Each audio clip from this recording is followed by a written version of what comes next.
Bapak Ibu semua, saya ceritakan dulu menyangkut Rempang.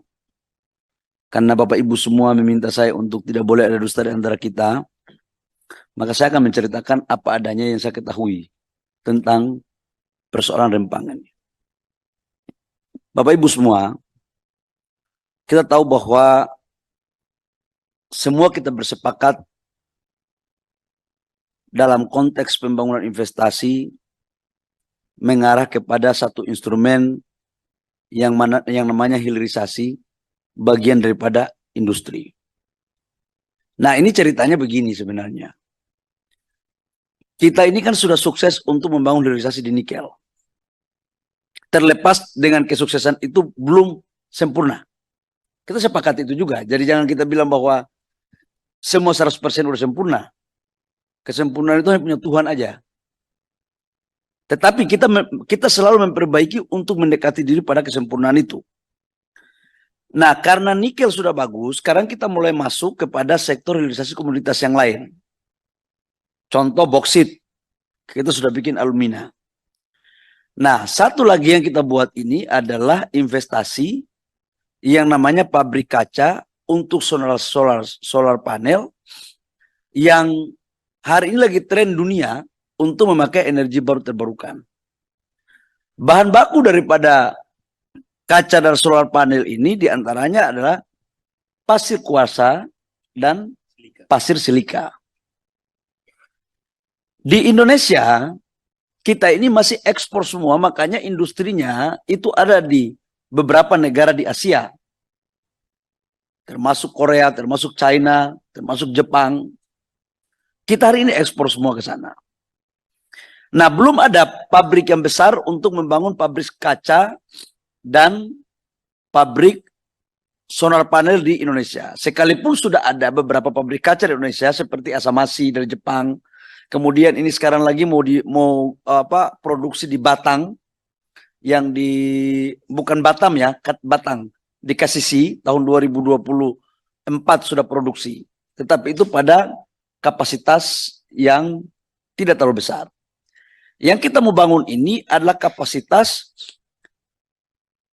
200% dari yang sudah ada terpasang di Indonesia, dan yang akan dibangun ini adalah pabrik kedua terbesar di dunia setelah China. Jadi di luar China ini pabrik yang besar. Dan produknya itu adalah pabrik kaca untuk berbagai macam jenis dan solar panel. Ini biar saya ceritain. Inilah untuk hilirisasi. Yang kedua sekarang adalah pertanyaannya.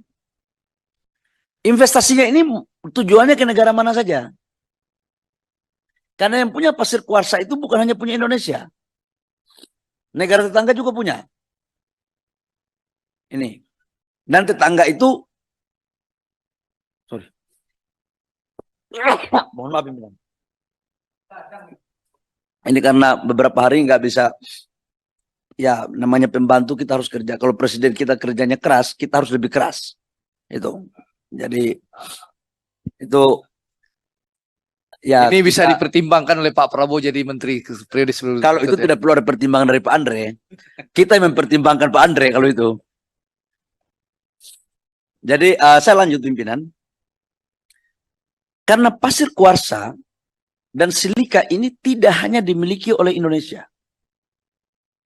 Ini juga dimiliki oleh negara tetangga sebelah. Maka pertama yang kita lakukan itu adalah kompetisi pertarungan untuk mendapatkan investor ini. Dan itu tidak gampang. Kemudian penentuan lokasi. Ini saya masuk ke bab masalah ini. Lokasi yang ditunjuk adalah Provinsi Kepri, Kota Batang, kampungnya itu, pulaunya itu namanya Rempang. Rempang ini masuk dalam wilayah pengelolaan kawasan BP Batang. Yang menurut aturan BP Batang, saya pikir Bapak-Bapak lebih paham, karena saya ini baru masuk di pemerintah, Bapak-Bapak lebih paham karena sudah sering raker dengan BP Batang. Areal yang dikuasai itu adalah merupakan kewenangan yang diberikan kewenangan negara yang diberikan kepada BP Batang untuk melakukan pengelolaannya. Nah, terkait dengan Rempang, saya udah pernah di sana Pak Andre. Pak Subardi, saya juga sudah pernah dari sana, Pak. Ketika kami mulai menandatangani MOU, saya jujur untuk mengatakan, yang tanda tangan MOU itu adalah kami Kementerian Investasi dengan investornya. Kenapa itu saya lakukan? Karena pertama saya melihat adalah ada penciptaan nilai tambah yang signifikan dan kita menjadi negara yang akan mengekspor produknya dan kita dapat pajak di sana dan ada neraca perdagangan di sana dan ada penciptaan lapangan pekerjaan di sana dan ada kontraktor di sana maupun supplier yang notabene-nya adalah anak-anak Republik ini. Dibandingkan dengan kita menjual, menggali pasir silika, menggali pasir kuarsa dan kita jual. Saya pikir belum ada teori ekonomi yang saya dapatkan. Mohon maaf, nanti Pak Terono juga, Pak Aris juga jelaskan kepada saya kalau saya salah omongan saya ini. Yang mengatakan bahwa menjual bahan baku itu lebih untung daripada membangun nilai tambahnya di dalam negeri. Nah, pulau ini, Bapak Ibu semua, pada tahun 2002 apa 2003 itu sudah dikerjasamakan dari BP Batang dengan satu perusahaan yang namanya MEG. Ini barang ini kalau bertanya jujur saya juga baru tahu ketika diberikan tanggung jawab untuk mengurus ini. Kalau saya bilang semua tahu berarti saya ini Tuhan yang Maha Tahu dan itu juga nggak bagus, gitu loh. Nah, begitu saya tahu, lalu kemudian saya turun ngecek. Apa macam kondisi ini barang. Begitu saya turun, ternyata di sana berdasarkan data dari Kota Madya, ada camatnya di situ, saya datang dengan Pak Gubernur, dengan Pak Wali Kota, BP Batam, semua Forkopimda, sebagian Forkopimda, dan bisa rapat umum. Pada awal Agustus, belum kacau begini Andre. Itu saya datang di sana dan menemui warga. Saya bicara sama warga. Jadi di sana kurang lebih sekitar ada 3.000 kakak dari 16 kampung. Ada 16 kampung tua. Dan saya datang itu bukan katanya, bukan datang di Kota Batangnya, enggak. Saya datang di kampung itu. Saya duduk di kantor kecamatannya. Dan saya menemui warga yang datang untuk bicara. Itu ceritanya. Apa yang terjadi di sana? Harus jujur saya katakan bahwa sebagian yang rakyat di sana menurut data dari Pemda Kota Batang yang disampaikan langsung waktu itu oleh camatnya di depan wali kota bahwa benar sebagian saudara-saudara kita yang tinggal di sana itu ada alas haknya sebagian yang memang berarti secara turun-temurun sudah di sana. Tapi tidak bisa kita naifkan juga bahwa ada yang baru. Ada yang baru itu di mana datang sudah di atas 2004. Makanya Pak Kadirnya waktu itu jadi wali kota pernah membuat surat keputusan edaran kepada bawahannya agar jangan memberikan izin atau alas hak yang berbentuk apapun kepada rakyat yang akan tinggal di sana. Itu ada suratnya tahun 2004. Saya punya data itu. Bisa kita cek karena beliau yang mulia juga adalah anggota DPR Komisi 6. Banyak hadir. Boleh kata enggak, ini kita bicara fair-fair aja. Saya kan nggak mau dusta. Berikut, saya juga waktu ketemu rakyat saya bilang, saya ini orang kampung. Saya juga punya hati lah, nggak mungkin kita mau gusur orang kalau hak orang kita ambil. Untuk apa gitu. Tetapi kita harus tahu juga bahwa ini ada kepentingan negara, juga ada kepentingan rakyat. Nah, dalam konteks ini, kemudian pemerintah waktu kita merumuskan antara Pemda Kota Batam yang notabene-nya ex officio kepala BP Batam, gubernur, sebagian Forkopimda. Apa formulasinya? Karena sebagian yang tinggal situ nggak punya alas hak, berarti kan tanah itu dikuasai oleh negara lewat BP Batam. Tapi saya tidak mau bilang saya tidak mau gusur begitu aja. Nggak boleh, mereka ini saudara-saudara kita. Jadi ini sebenarnya bukan, kalau penggusuran itu kan barang yang dia sudah miliki, kemudian kita mau ambil gitu kan. Tapi kalau bukan, itu kan berarti kita relokasi mereka. Ya ini kan berarti bukan aja merelokasi, tapi dengan cara yang baik-baik. Dengan cara yang baik-baik ini ceritanya. Maka dibuatlah solusi yang tadi Pak Andre sampaikan. Kita berikan per kakak itu 500 meter persegi. Dengan langsung diberikan alas hak. Supaya tidak lagi tinggal, tidak ada alas haknya. Apa itu alas haknya? Sertifikat. Yang langsung dikeluarkan oleh BP Batam. Artinya mereka sudah mempunyai hak itu. Kemudian, kita berikan pembiayaan untuk bangun rumah tipe 45. Bapak Ibu semua. Dengan harga kompensasinya dihitung kurang lebih 120 juta. Kemudian kita relokasi mereka ini tadinya di tempatnya agak gunung Pak Sarmuji. Saya sendiri naik ke lokasi itu. Memang agak berat naiknya, tanjakan. Maka setelah itu saya pulang, saya panggil BP Batamnya. Coba dicek, kalian masuk akal nggak orang tinggal di nelayan, kerjanya nelayan, kita tinggalkan mereka di atas. Akhirnya karena kebaikan juga BP Batam ini, saya pikir Pak Kepala BP Batam itu udah sangat proaktif dengan deputi-deputinya. Maka mencarikanlah alternatif di wilayah yang lain, tapi di pinggir pantai, yang jaraknya kurang lebih, mohon maaf kalau saya tidak salah, kurang lebih itu tidak lebih dari 10 kilo. Itu di pinggir pantai juga. Pantainya juga di pantai yang sama, yang digambarkan dalam peta kepada saya. Mudah-mudahan saya tidak salah. Mudah-mudahan saya tidak salah. Nah kemudian, di dalam situ akan dibangun infrastrukturnya. Akan dibangun jalannya, akan dibangun GT-nya untuk saudara-saudara kita yang nelayan. Bahkan kita bilang, sebagian dari mereka yang nelayan itu, kita pikirkan untuk membuat program tentang nelayannya. Waktu itu. Setelah itu, apakah sudah selesai? Enggak.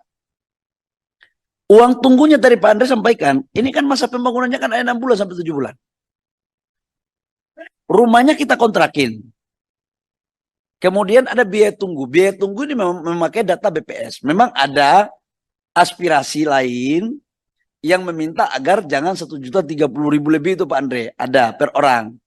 Ada dimintanya agak naik. Saya kan belum menghitung baik dengan tim, tapi sudah kondisinya kayak begini. Nah, apa yang kita lakukan Bapak Ibu semua? Sebenarnya hal ini gini ya, kalau saya punya tim sekarang lagi di lapangan. Ada 3 poin yang saya mau sampaikan. Dugaan saya. Tapi jangan kita seuzon dulu. Dugaan saya. Yang pertama karena memang sosialisasinya yang belum berjalan baik. Harus diakui. Dan kemarin Bapak Presiden sudah memerintahkan kepada saya untuk turun langsung. Ya itu memang tanggung jawab sebagai menteri yang dari anak kampung. Saya akan dengan waktu saya turun itu pun saya sempat ditemui oleh rakyat, ya demo-demo kecil-kecilan lah, tapi saya temui mereka. Tapi baik kok orang, insya Allah kalau kita ngomong baik-baik, insya Allah mereka juga punya hati kok. Mereka juga ngomong baik. Nah, itu satu, komunikasi yang kurang bagus. Yang kedua, Bapak Ibu semua, ini perusahaan, ini wilayah ini pernah diberikan izin 6 perusahaan. Aku jujur aja di dalam ini. Di mana izin itu setelah ditenggarai, diusut-usut bahwa ada terjadi kekeliruan prosedur. Maka kemudian dicabut Pak Ketua. Ya kita tidak tahu apa yang terjadi di balik itu semua.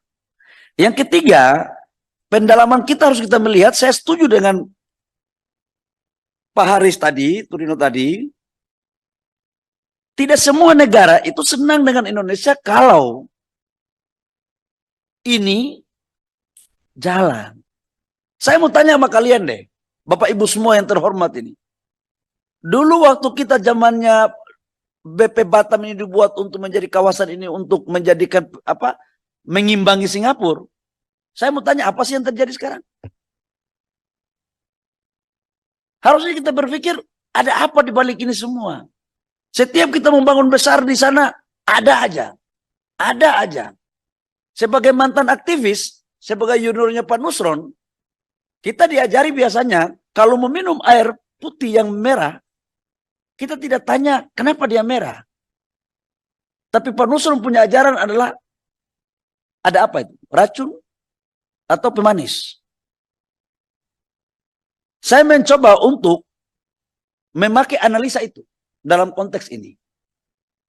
Jadi, menurut saya, dan ini sudah viral loh, ada bule yang ngomong-ngomong tentang itu tuh.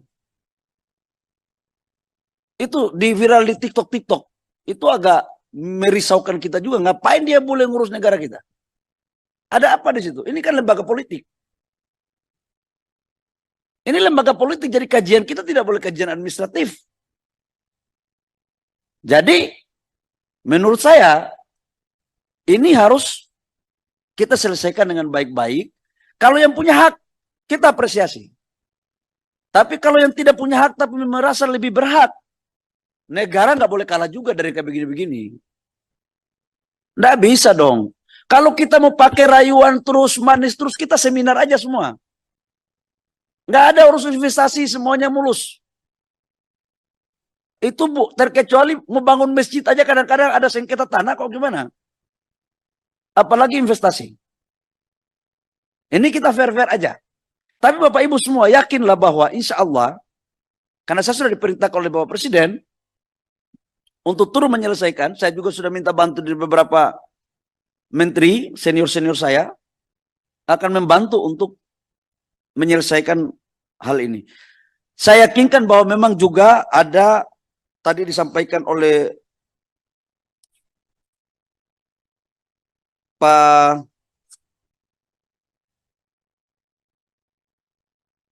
Rafli tadi, menyangkut dengan urusan di lapangan itu, memang benar Pak, kebahagiaan ini kalau kita mencari kebahagiaan hakiki itu, ya saya tidak tahu ya mendefinisikan kebahagiaan ini, kadang-kadang kita punya duit juga belum tentu bahagia. Jadi kebahagiaan itu bukan pada jabatan. Bapak-bapak ini kan semua belum tentu bahagia tiap hari nih. Kayak saya ini. Saya menteri, bapak anggota DPR, emang tiap hari kita bahagia. Enggak juga. Jadi kalau mau pakai standar kebahagiaan seperti apa, bingung saya. Jadi itu menyangkut dengan Batang, dan insya Allah kalau saya sudah turun ke lokasi Pak Sarmuji, mohon maaf tidak bisa saya turun sore ini, karena besok saya harus mendampingi Bapak Presiden untuk meninjau pabrik LG baterai sel yang sudah produksi di Kerawang, Jawa Barat, Pak Andre. Ini sudah trial error ya. Sudah trial error. Ya, sudah production sudah kan? Sudah production yang insya Allah akan sudah bisa dijual itu di awal tahun depan.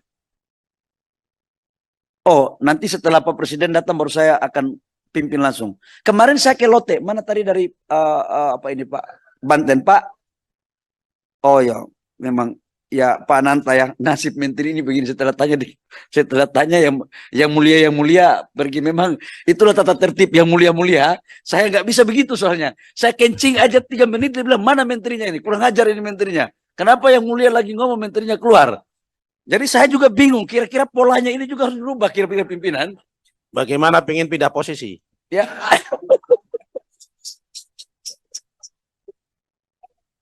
Itu bisa dirundingkan. Setelah partai Bapak bisa kita konsolidasikan dengan baik. Karena Jadi saya lanjut. Pak Menteri, yang nggak ada nggak usah dijawab. Ya, menyangkut dengan contoh, katakanlah, saya kasih contoh ya. Lotte Chemical. Investasinya 3,9 miliar US dollar, hampir 60 triliun. 4 tahun mangkrak. Gara-gara tanah. 4 tahun, saya masuk itu sudah 4 tahun mangkrak. Investasi Korea. Dan begitu saya masuk, saya selesaikan dengan caraku. Tidak ada teorinya. Sekalipun harus ada yang masuk pesantren. Tapi sekarang apa yang terjadi? Konstruksinya sudah 72%. Kemarin Bapak Presiden tinjau. Dan itu substitusi impor. Pak, sebelum ke situ Pak, ingin izin memperdalam yang Kak Empang Pak. Sebentar dulu. Ya siap. Inilah susahnya jadi menteri juga begini. Kita mau jawab sedikit. Maksud saya masih mau balik ke Rempang ini.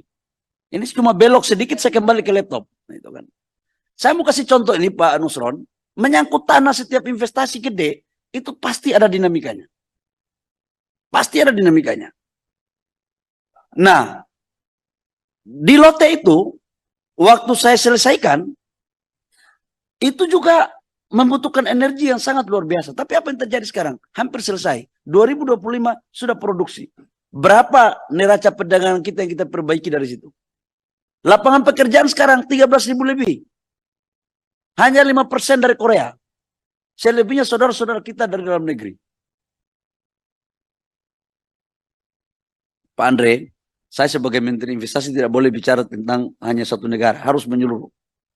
Karena saya selalu berpikir bahwa negara dari langit pun yang masuk ke Republik Indonesia selama memenuhi aturan dan sesuai aturan, saya akan buka karpet merah yang sama dengan yang lain. Itu. Ya, lote 60 triliun. Nah, itu contohnya. Nah, Rempang ini juga begitu. Tidak ada barang besar yang mulus. Nggak ada. Nggak ada. Jadi pasti ada dinamikanya. Saya pikir itu silakan kalau mau perdalami menyangkut Rempang. Dan saya insya Allah paling lambat akhir minggu ini, saya akan masuk ke Batang. Untuk kemudian saya melaporkan kepada Bapak Presiden. Dan yang kedua, atas izin dan perintah yang mulia ini, maka saya akan memberikan laporan. Menyangkut Ibu Evita, Bu. Pak, anu dulu Pak. Oh, siap. Bang dulu Bang. Oh, siap. Pak Ketua izin ya. Silakan. Kalau menurut keterangannya Pak Menteri ATR yang HPL-nya BP Batam itu kan hanya 600 hektar. Luasnya ini kan 17.000 hektar. Nah, yang bakal mau dibangun untuk kawasan industri itu semua pulau itu atau hanya yang ada 600.000 hektar, 600 hektar itu aja, Pak? Jadi gini, luas pulau wilayah itu kurang lebih sekitar 17.000. no. 8.000. Total dengan pantainya berapa? Totalnya sekitar 28.000, Pak. Kalau tidak, sorry. Totalnya itu lebih dari 30.000 pantai. Tetapi di situ ada hutang lindung yang nggak bisa diapa-apain. Yang kita bicara ini adalah 600 hektar itu yang sudah APL. Ada penurunan status untuk menjadi APL itu sekitar 7.000 berapa gitu, 7.300 berapa? 7.300 sampai 7.600 kepada otoritas Batam. Iya. Ini yang APL-nya lagi kita ngurus. Prinsip persetujuan untuk turunnya sudah. Sekarang lagi diukur untuk kemudian menjadi APL. Jadi totalnya itu kurang lebih sekitar ada 8.000 hektar. Itu yang ada penduduk itu yang mau diturunkan statusnya itu. Atau yang 600. Yang rame itu yang diributkan oleh penduduk itu yang Di 600. yang di 600. 600. Karena di 600 itu di pinggir pantai. Oke, berarti yang 600 udah ada HPL-nya yang diributkan oleh penduduk itu. Sebagiannya sudah ada, tapi saya nggak bisa menjelaskan detail. Saya harus bawa petanya. Oke. Saya jangan sampai ngomong di ruangan ini keliru. Saya nanti dianggap bohong. Saya tidak mau dianggap menteri bohong. Gitu, Pak. Tapi mungkin begini Pak Nusron, setelah saya ke lokasi, saya ngecek detailnya, baru kalau boleh kita duduk rapat setengah resmi sambil makan untuk menjelaskan khusus menyangkut dengan Rempang agar kita mempunyai data yang komprehensif. Nah, saya khawatir begini Pak ya. Ini kan masalah metode penanganan. Kalau yang ditangani itu adalah penduduk yang sudah menempati 600 hektar yang sudah ada HPL-nya atas nama otoritas Batam, itu 100% memang salah penduduknya. 100%. Kita mau apa-apain kita nggak bisa bila, Pak. Mau atas nama rakyat, atas orang susah, itu kita nggak bisa apa-apain. Tapi yang di luar itu yang masih dalam bentuk HGU negara, yang masih dikuasai negara, belum ada HGU, belum ada HPL, dan dia penduduk asli setempat di sana, nenek moyangnya tinggal di situ, bukan pendatang, bukan orang Bugis, bukan orang Jawa, bukan orang Madura, ya kan? Mungkin itu yang menjadi isu krusial. Saya concernnya di situ, Pak. Kalau dia orang Jawa, orang Bugis, orang Madura, pasti dia pendatang dong.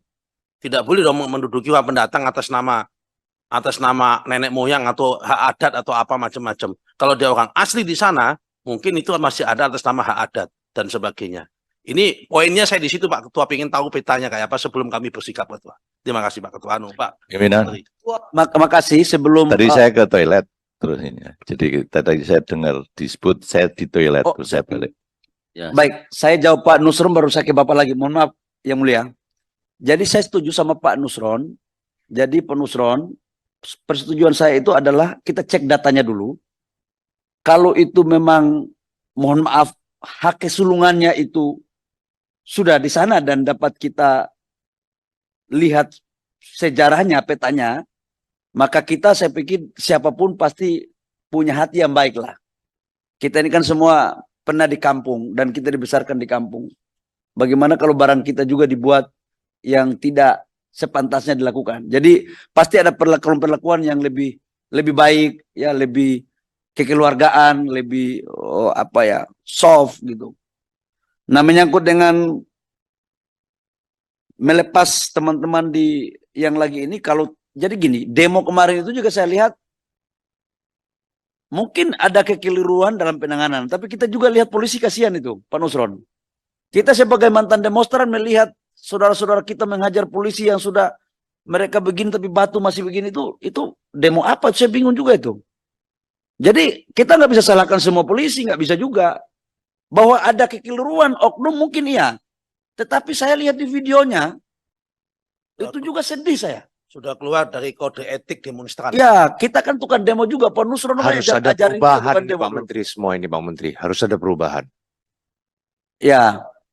Ya perubahan itu tergantung. Kalau cuma perubahan seminar ya susah juga, nggak bisa. Yang Investasi penting itu butuh Indonesia eksekusi. maju. Investasi ini nggak bisa seminar-seminar Ketua.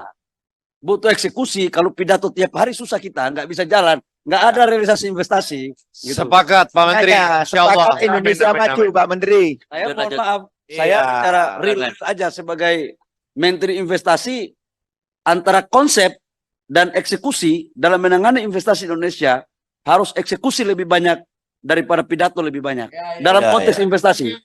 Lanjut Pak Menteri. Itu Pak, setuju Pak Menteri. Itu namanya perubahan itu ya. Jangan Ya, terdistrak. Tapi Fokus saja fokus. perubahan untuk kebaikan bagus. Ya, ya.